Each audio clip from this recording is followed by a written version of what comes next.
देवी यात्रेला जाणाऱ्या बसवर करण्यात आलेल्या भ्याड हल्ल्याच्या विरोधात बजरंग दल आणि विश्व हिंदू परिषदेनं आंदोलन केलंय। दहशतवादाचा प्रतिकात्मक पुतळा जाळत आंदोलन करण्यात आलं। त्याचप्रमाणे अमरनाथ यात्रेसाठी सुरक्षा प्रदान करण्यात यावी या मागणीसाठी हे आंदोलन करण्यात आलंय। दरम्यान पुतळा जाळताना पेट्रोल टाकल्यानं अचानक भडका उडाला। यात दोघे जण भाजले गेले। एकाच्या हाताला तर एकाच्या खांद्याला दुखापत झाल्याचं पाहायला मिळालंय।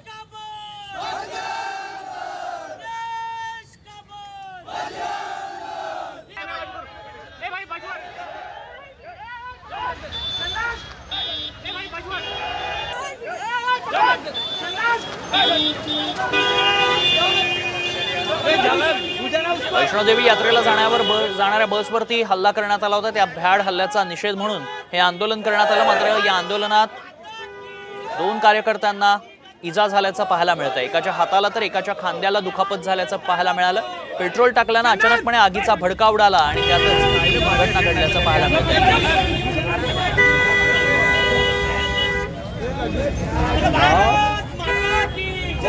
बजरंग दलानं हे आंदोलन केलं होतं, त्यात हा प्रकार घडला। दरम्यान पुतळा जाळताना पेट्रोल टाकल्यानं अचानकपणे भडका उडाला।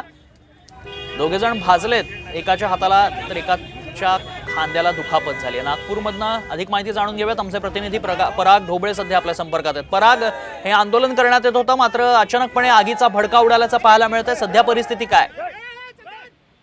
सध्या परिस्थितीची माहिती मिळते आहे की दहशतवादाचा प्रतिकात्मक पुतळा जो होता तो जाळण्याचा प्रयत्न तिथे करत होता। मात्र आपण बहुतांशदा असं बघितलेलं आहे की जेव्हा अशा पद्धतीचं आंदोलन होतात, पुतळा जाळण्याचा प्रयत्न केला जातो, त्यावेळेस तो पुतळा लगेच पेटला पाहिजे यासाठी त्यावर पेट्रोल टाकण्यात येते। आणि हाच प्रकार जो होता नागपुरातील बडकत चौकामध्ये आज जो होता आंदोलनादरम्यान पाहायला मिळाला।